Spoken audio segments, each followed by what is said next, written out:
तारीख को भाई दिनेश सुबह मुझसे मिलके गया तो मेरे को बोला भाई चलते हैं साथ में यादगार लड़ाई लड़ेंगे। तो मैं उस टाइम पे रेजिमेंट की स्पेशल प्रोटेक्शन टीम में सीओ साहब के साथ चुना हुआ था। तो मैंने भाई दिनेश को आश्वासन दिया कि भाई मैं कुछ टाइम में 2-3 दिन में तेरे पास आ जाऊंगा।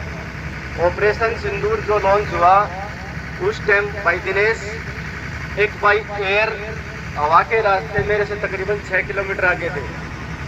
हमारे साथ जो पूरी प्रोटेक्शन टीम थी भाई दिनेश से तकरीबन 6 किलोमीटर पीछे थी हवा के रास्ते, और बाई रोड जिसको बोला जाए तो तकरीबन 17-18 किलोमीटर।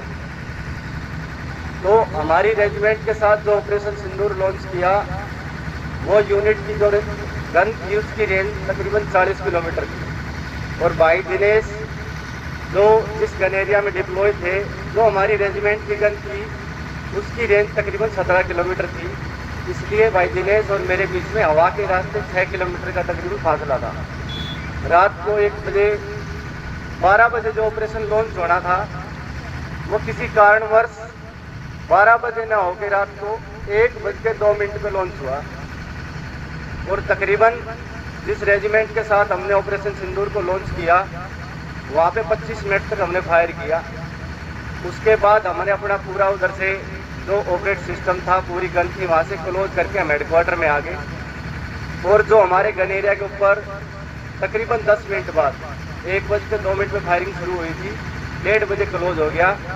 आने में हमको 15 से 20 मिनट लगे, और अगले 5 मिनट के बाद हम अंदर अपने को प्रोटेक्शन प्रोवाइड करवाने के लिए पूरी जो जितनी अपनी लगी हुई थी पोस्टें सबको डाउन कर दिया गया।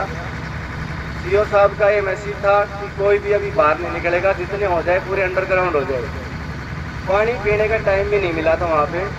तकरीबन रात को 2 बजे से लेकर सुबह 5:45 बजे तक 120 से 30 पाकिस्तान की जो गन है उनके राउंड हमारा जो लिविंग स्टेशन था उसके आसपास पूरे एरिया में गिरे।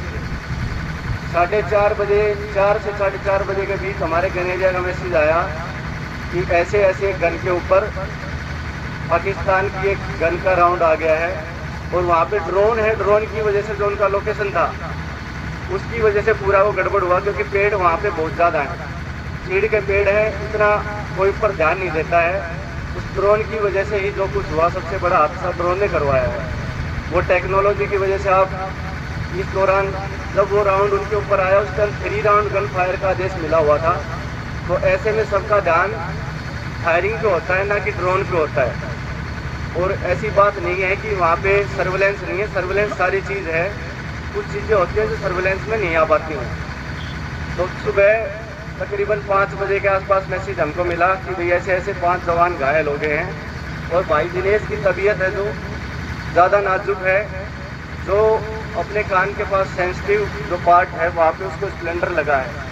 बाकी को किसी को पैर में लगा था, किसी को चेस्ट में लगा था, और एक भाई को पूरी जांघ ऐसी फटी हुई है। वो उनको चारों को एडमिट करवा के उनको भाई दिनेश का मुझे मॉर्निंग में 9 बजे मैसेज मिला भाई उसके आसपास का जो कोई है उसको भाई दिनेश के साथ जाना है। तो पता चला कि भाई दिनेश के लिए हेलीकॉप्टर वगैरह पूरी जो टीम की चलती लाइव फायरिंग के ऑपरेशन के दौरान इतनी जल्दी प्रोवाइड करवाना इतना आसान नहीं होता। एम्बुलेंस वगैरह जो कुछ भी होता है चलती फायरिंग के दौरान कोई इतना रिस्क नहीं लेता, पर रेजिमेंट के सीओ साहब ने बात करके हेडक्वार्टर में बात करी, हर जगह बात करके लाइव चलती फायरिंग के दौरान गाड़ियाँ हायर की, एम्बुलेंस हायर की, और जितनी जल्दी हो सका भाई दिनेश को वहाँ पे हॉस्पिटल में ले जाया गया।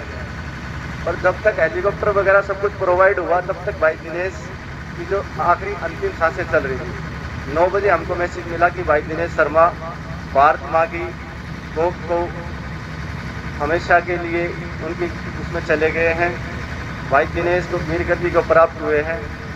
तकरीबन 2 बजे मैं भाई दिनेश सर के साथ में उनको एम्बुलेंस के साथ लेके और रजौरी में आया। उनके बाद उनको वहाँ पे जितनी भारतीय सेना की जितनी क्रियाएँ होती हैं उनको पूरा करवाते हुए भाई दिनेश के पार्थिव शरीर को मैं लेके इस गांव के अंदर लेके पहुंचा।